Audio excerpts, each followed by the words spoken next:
All right. Super. Hello, everybody. Hello, the internet. Welcome to the Spaceship Earth panel with the lovely editing crew with us, or at least part of them. We are talking today with, sorry, I'm sitting in a very creaky chair. We're talking today with the editor, David Teague, the associate editor, Marley McDonald, and the story producer and archival producer, Brian Becker. Just a little bit about Maysles Cinema before we get started.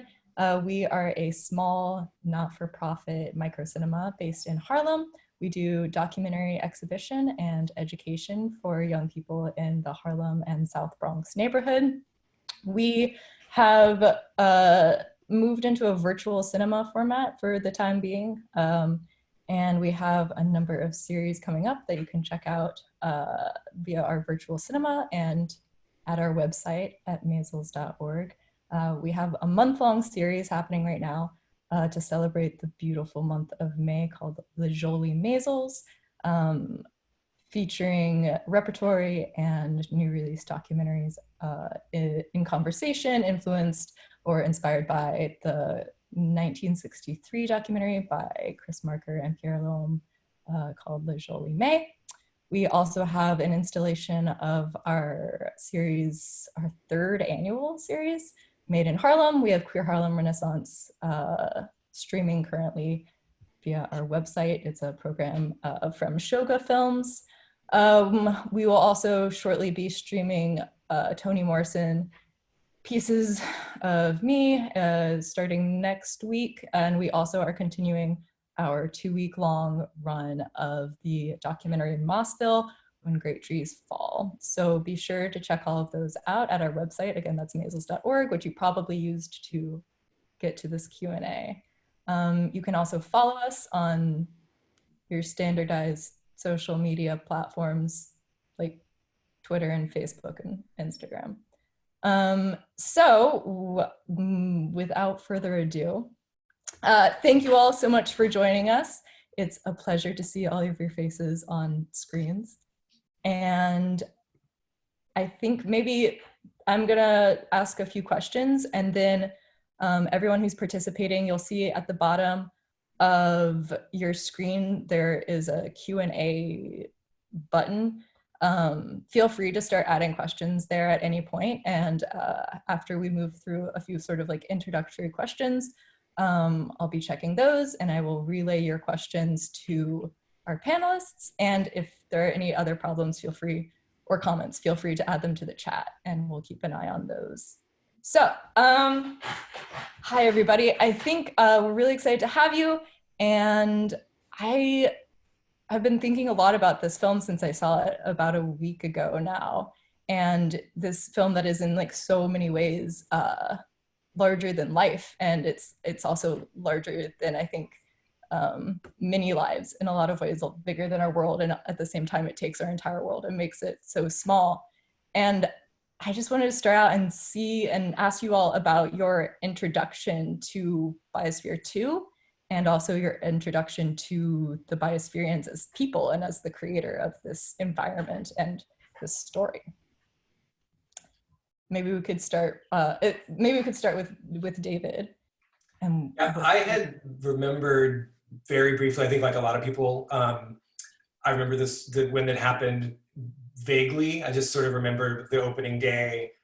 Like many people, I remember Biodome, but I hadn't really thought about it or really even remembered it until Matt Wolf, the director, and Stacey Reese, the producer, got in contact with me and told me a little bit about what they had on their hands. And it was completely opposite from what I remembered. And as I looked a little more into it, it was completely opposite from what the news media had talked about at the time. And that especially interested me. And when I started talking to Matt about the history of the people who put it on, the synergy, and especially a lot of their projects, creative projects, their ecological projects, and their theater. I have a theater background, so I'm especially interested in that. I think actually it would be great as we go, everyone has different backgrounds and outside of film that are kind of interesting in the edit team that correlate. And I have a theater background, and that was really interesting to me. So but I knew nothing about the characters. And really my introduction to the characters was, as it almost always is, was through the footage, which I think is very important for me as an editor, because that is how an audience is going to encounter the characters as well. Most everyone else on the team, certainly Matt and Stacy, and also even Brian, and to a little bit Marley when people would come in, had met some of the characters, and I did not meet them until our premiere. And so I really got to know them just through the footage that they had shot of themselves. I guess I first came across the Biosphere 2, I think in the pages of an environmental studies textbook. I forget if it was high school or college. As David just mentioned, our backgrounds, I have a background in biology and ecology. And I first came across it, probably, it was an example that was used of closed systems technologies, and it was almost an aside in a book that I came across years ago in school, and then didn't really revisit again until I saw it mentioned in a New Yorker article in which the Bannon connection is revealed. And then kind of Matt and Stacy approached me about working on the project. And after meeting with them, I looked kind of much further into the background of the people who conceived of the experiment and this whole history of experimentation, avant-garde theater, and the various projects around the world kind of became revealed to me. And then I guess, Marley, I'd like to hear your first impression of it, and then, I'd like to talk about initially meeting these people too. Yeah, so I got a really hot movie recommendation from my brother-in-law to watch Biodome in the summer of 2018. So my friend came and visited, and we started the movie at like 2 a.m. and we watched it, and we're just, it was exactly what I expected it to be. And then later in the year, we made a trip up to Montreal to see Buckminster Fuller's Biosphere.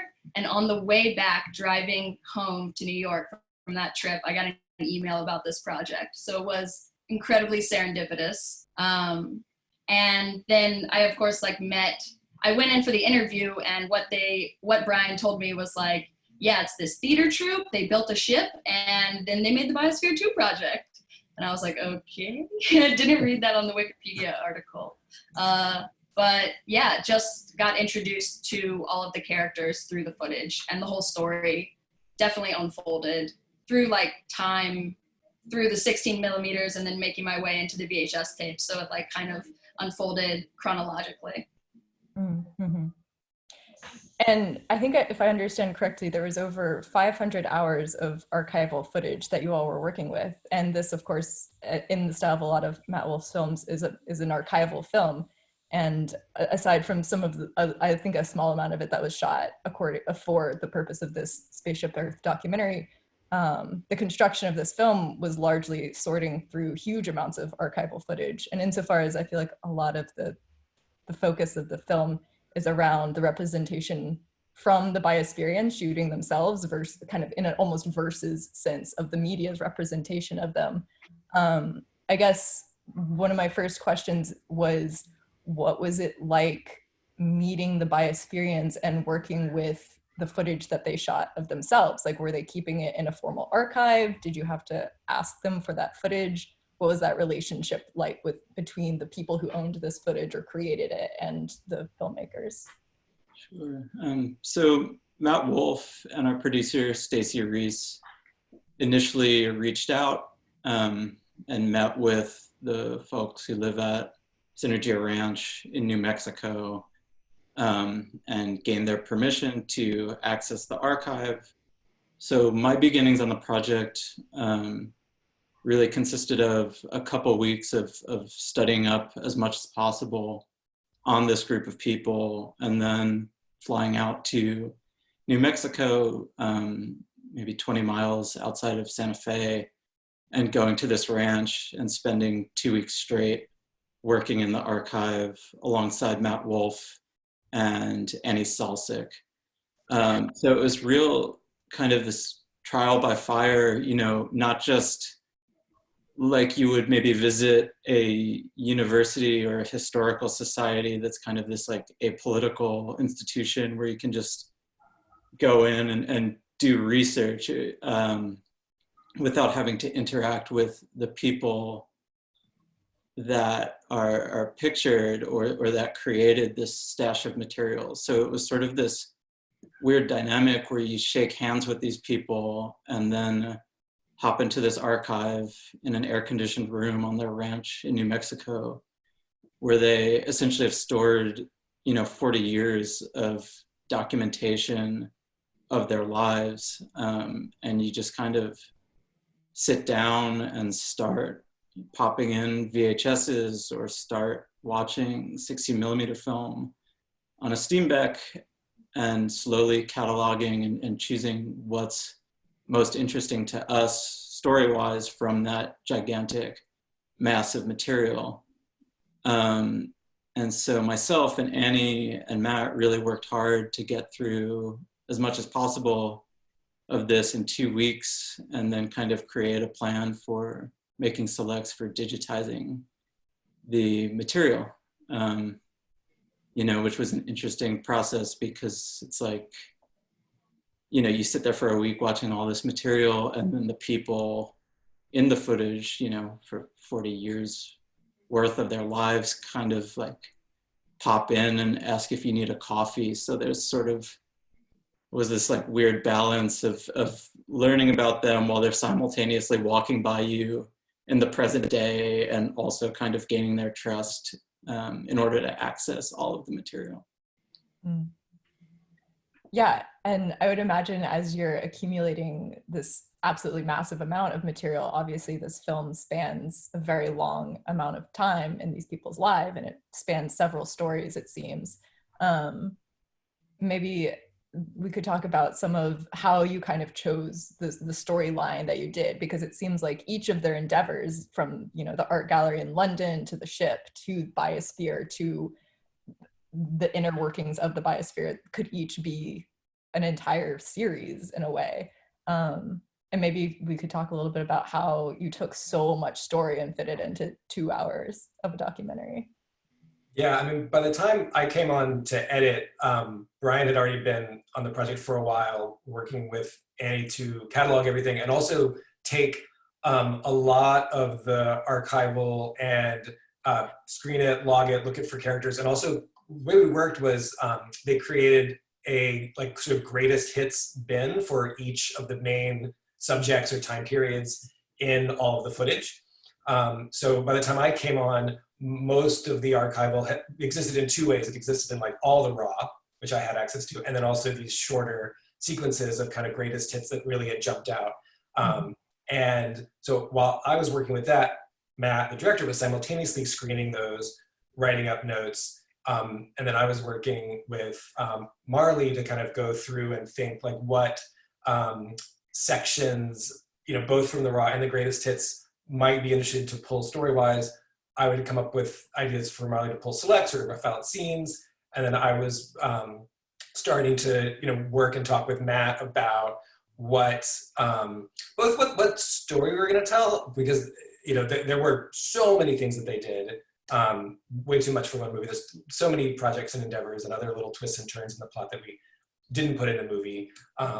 And, a real guiding light in what to include and not, especially with such a wealth of material, was to really think about what the theme of the movie is, because plot-wise, it was just way too much to really include. And also just, you don't want to just do sort of a Wikipedia-style historical progression. You really want to think about what the bigger theme is. And that's something, I think that is actually probably the biggest part of editing, is figuring out what your big takeaway, what your theme of your movie is. And, we went through a number of different ideas with that. The final film has a theme of, amongst the many things that it covers, that there's kind of an overarching theme of small groups and the power of small groups to achieve things. Also, the pitfalls, of small groups working together when you go out into the big world.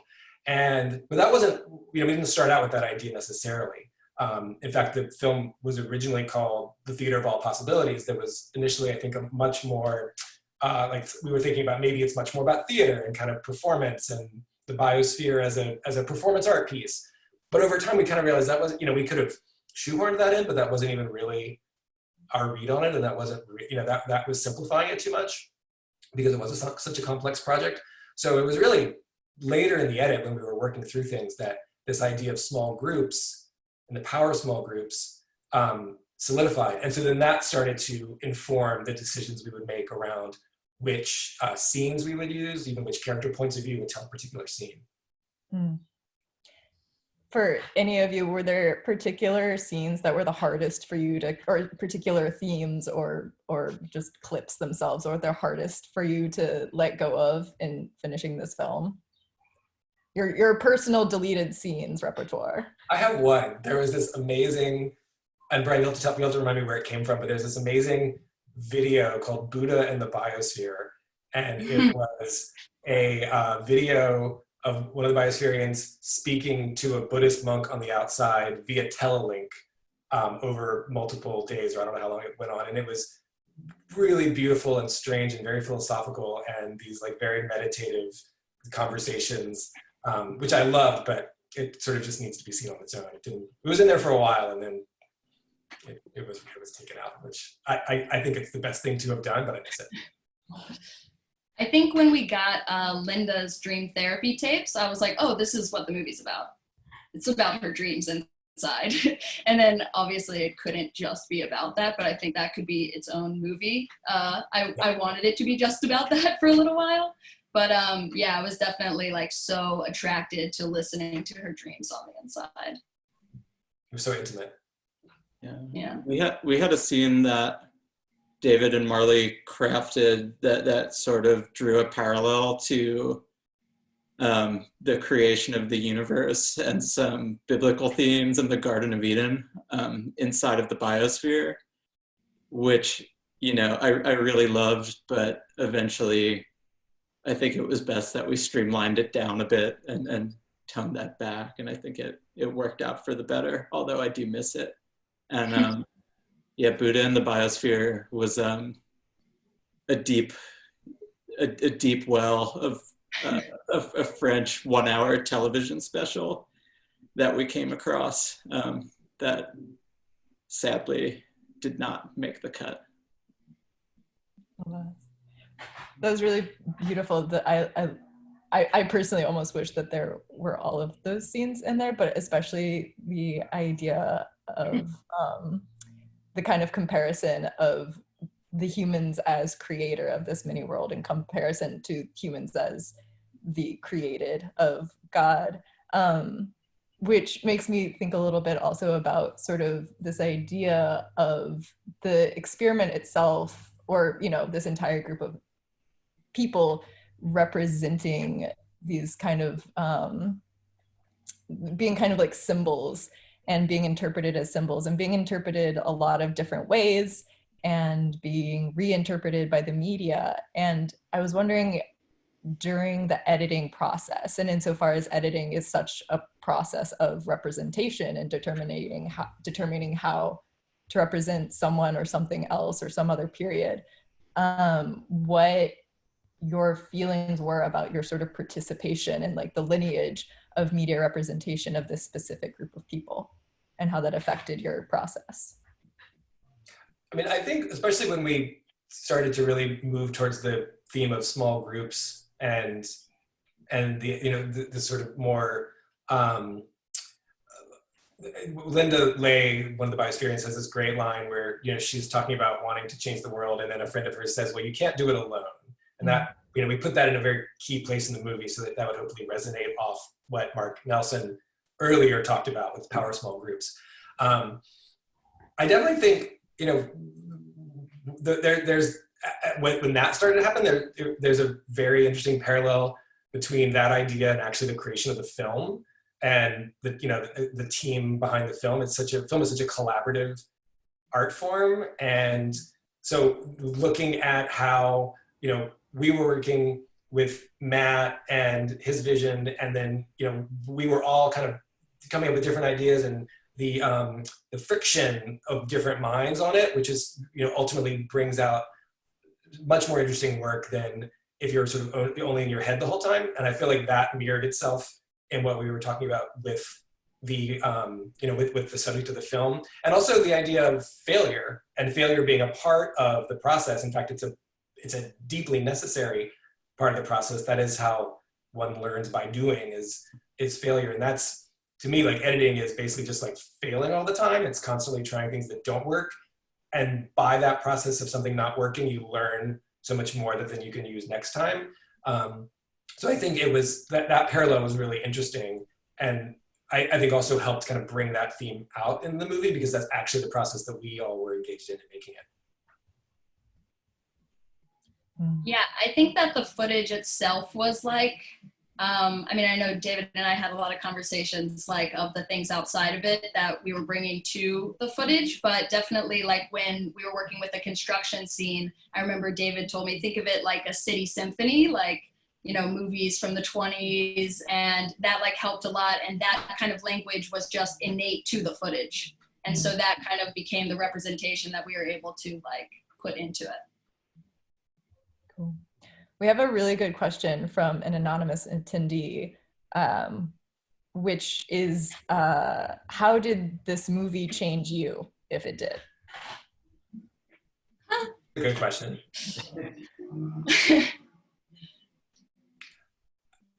I mean, I don't want to repeat too much of what I just said, but I think like one way it changed me is it really helped me think really, really deeply about that way that groups work together. That it's like, it's especially good to not be, too protective of your own work, to really like seek out other people's opinions, to be glad when you're wrong and someone else is right, because that actually means there's something that will move the film in a better place. So I think like really working on a film that actually had that same theme helped me really think about that, in terms of like the process of making a film. Yeah, I thought, it's really interesting and has been useful for me to kind of view this through like a prism of this project as the result of kind of this deep friendship and this deep collaborative energy, which goes back to what David was just talking about. And also thinking of kind of as part of this small group, making this project that was about so much beyond just this kind of weird historical anomaly,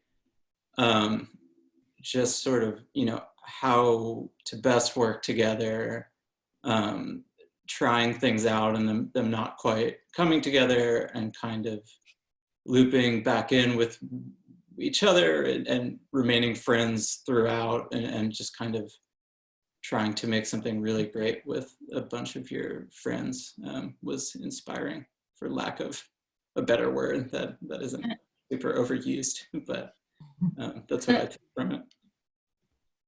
Yeah, I think I felt the exact same way as David and Brian, what they just said. But also like the power of commitment. And I think that's a really big theme. Like these people are so committed to each other, and that leads them to be so committed to this project, this thing that is greater than themselves. So it's very similar to what Brian and David said, but I'd also like, it related to the way that I worked on the film, just being so committed to it. And like that, and like I was gonna put all of my energy into it, and you get more out when you do. So that was a big lesson. Wow, big journeys for a big story. Quick reminder that you can, anyone who's just joining us, you can submit your questions at the bottom of the Zoom window. Just click Q&A and then type in your question, which brings us to our next question from Timothy, which is a bit of a yes or no one. Would you volunteer to be a Biospherean for 2 years? Which is how long they were Biosphereans. Yes.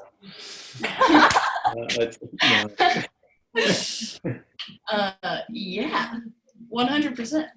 I think this is my so Marley funny to both of you McDonald. say no. Hey, Brian, what did you say? I did No. like, No, 2 no's and a yes. yeah.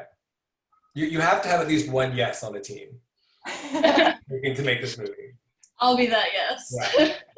It was really, and this goes back to the footage and kind of editing this giant thing down, but it's really hard to support yourself inside an enclosed circle. And it's sort of, we get these hundreds of hours of footage and you expect like fireworks and drama, but really so much of it was just kind of the mundane tasks of everyday life when you need to be completely self-sufficient. And it was extremely, extremely hard work.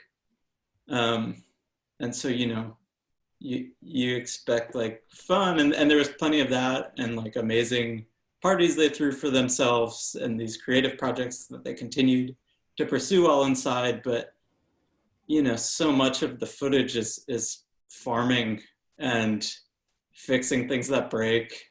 And so I think I would pass, in addition to, of course, missing my friends and family.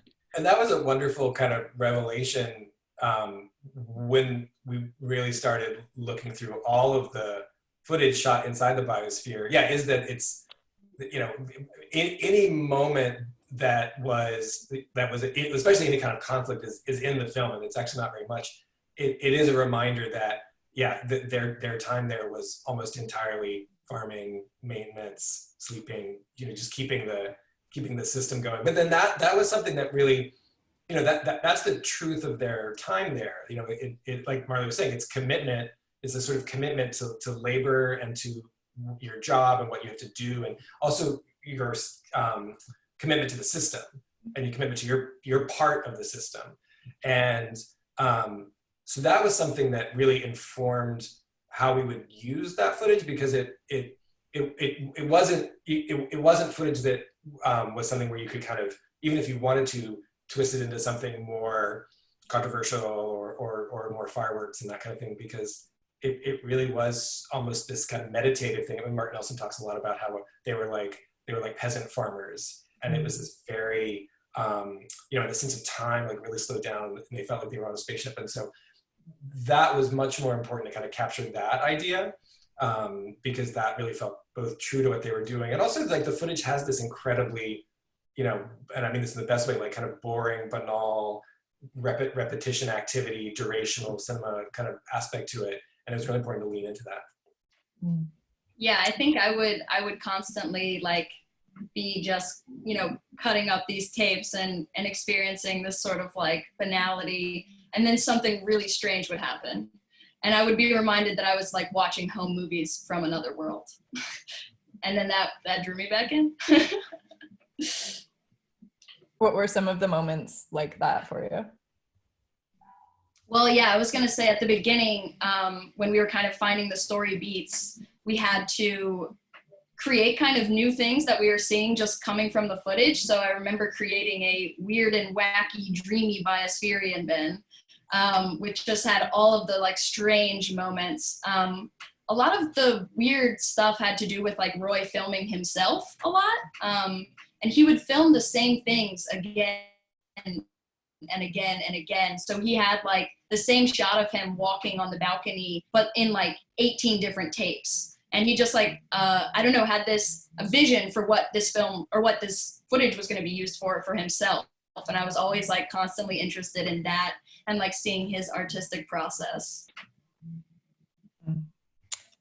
Another question from our audience is, what are your thoughts about the leadership in terms of resources and charisma between Ed Bass and John?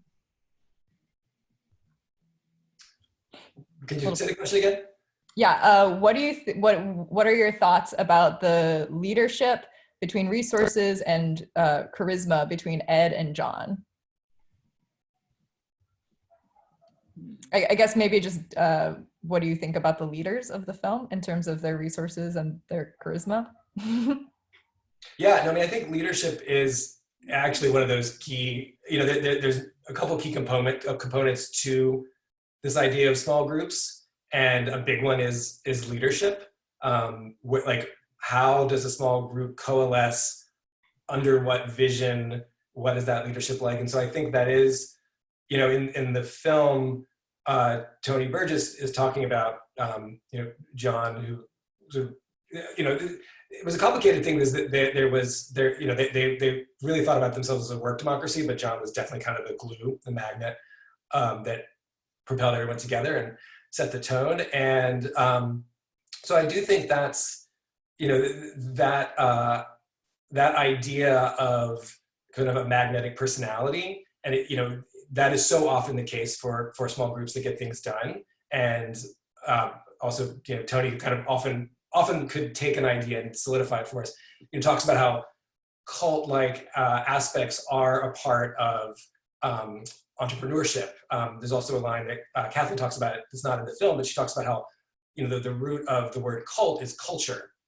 And there's this idea that like what bonds people together is often this idea of like a leadership figure. And then I think there's also a really interesting kind of contrast and contradictory element to this with Ed Bass, because a lot of what they're talking about with environmental sustainability and economic sustainability was only possible because of access to a billionaire's money.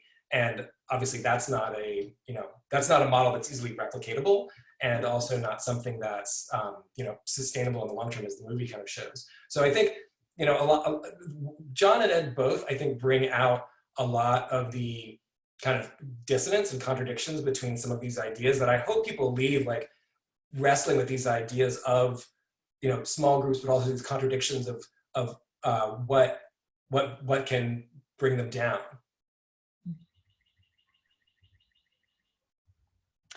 Another audience question we have is a beautiful question, which is, how did beauty affect the Biosphereans' relationship with their world and your personal relationship with the project?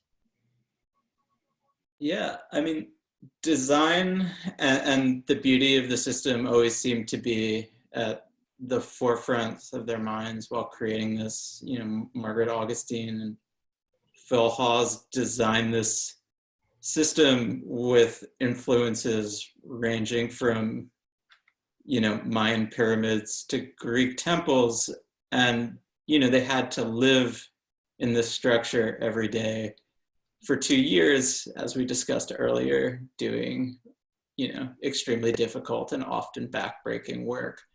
And I think there are some great shots, and this is something kind of we also looked out for while watching footage, and sort of moments that stood out to us, where Linda is doing field research on plants as the sun sets, and it's just particularly striking to see this world that they were able to live in every day. And I think it was kind of essential to the Biosphereans keeping their sanity, having to spend the bulk of their time laboring on services and tasks that really just provided for the basic necessities of their life.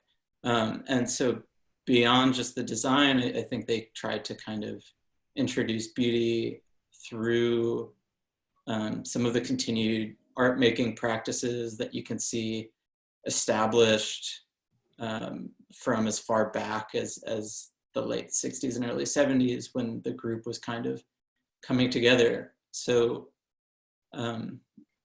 yeah, I think it was really important to them. And I think it was important to us to try to put people sort of inside this beautiful structure and allow them to feel this sense of like interiority, but in this totally one-of-a-kind way, where you're inside this giant glass terrarium, essentially, but it's filled with a rainforest and a desert and waterfalls and waves that continue to run throughout the day.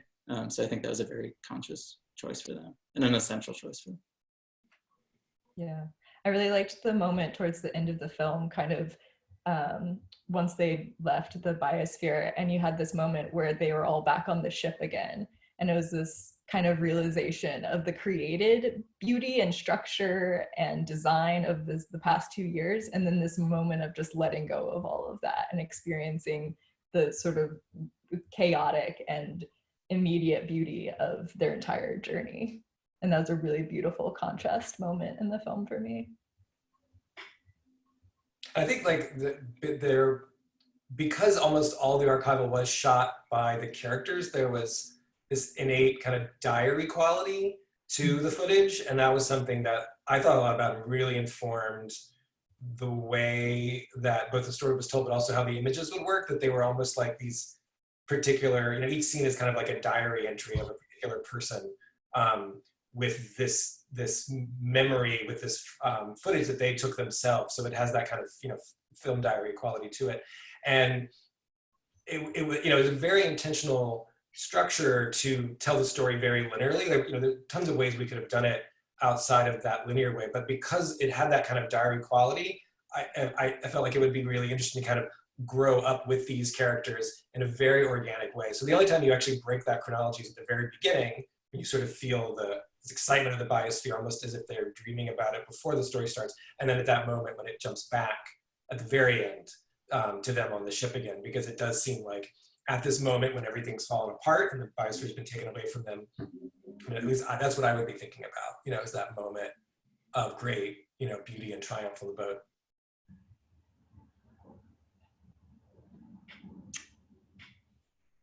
Another perhaps a subject-related question from our audience is, can you explain the Steve Bannon connection, and did you reach out to him about the film?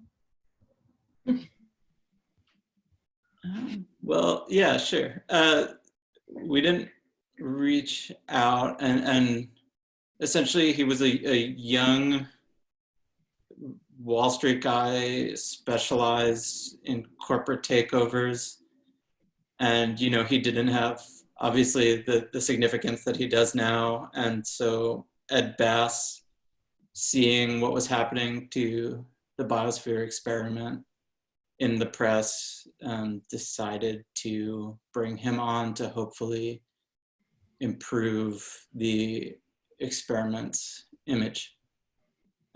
So he was brought in and clearly clashed with members of the original team.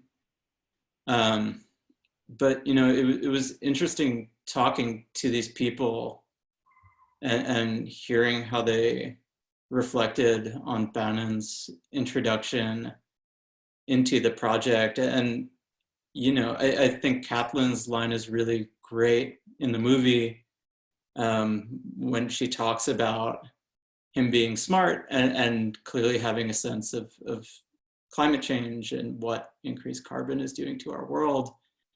And the tone with the Synergians, when you speak to them, it's almost, you know, they can't quite believe what's happened, because he did, to some extent, until kind of really breaking the project down and shuffling people around, you know, listen to their ideas. And at least initially they had hope that he would be an amenable collaborator for them, ending the first mission and then beginning the second. Because as they say, it's, you know, they intended for this to be a 100-year mission. That clearly didn't end up proving to be the case. And we're gonna wrap up with two final questions here. The first one being, which biospherian do you feel the most connected to?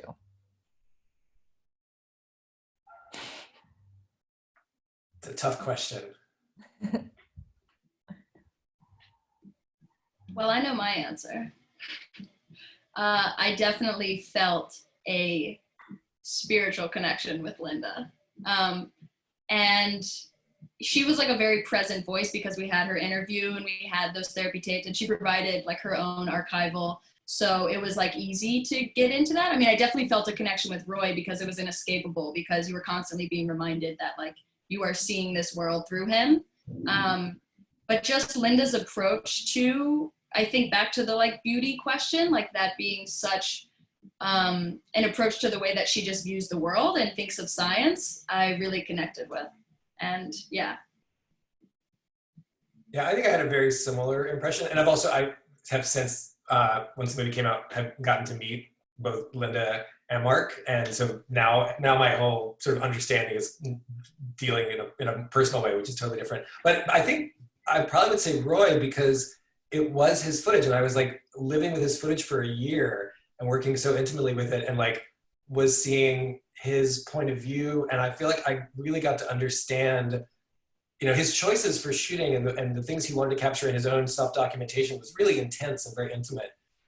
So in many ways I connected with him on that. I think Roy, for me too, as I mentioned earlier, I come from a background in academic science and ecology, and Roy, you know, was this extremely well-respected UCLA scientist whose specialist was living longer, or whose specialty was life extension. And then kind of watching this footage and living with it in sort of the almost scientific way he documented day-to-day life in the biosphere, I really identified with that. And also kind of how he introduced art and creativity into his life, and how that was so central to how he went about his 2 years within the biosphere. Which brings us to our final question of the afternoon, which is, how much do you think Biosphere 2 was theater and how much was science? I mean, my answer is that that's even like a false distinction here. I think like that's kind of what they were trying to talk about, which is there isn't this kind of separation between art and creativity and hard science and experimentation. I think that's part, like that ambiguity is part of what doomed the project, because that's both, I think, hard to kind of square with what they were doing. It's also something that went against certainly the way the press presented it, and also some of their messaging. So it's, I mean, that's messaging ambiguity, especially with the press, is really basically impossible. But I think that's what really interested me about what they were doing and about the project, is there's not an answer to that question. It's this kind of almost like constantly shifting, I mean, that's why they're called the synergists. It's about how all these things connect.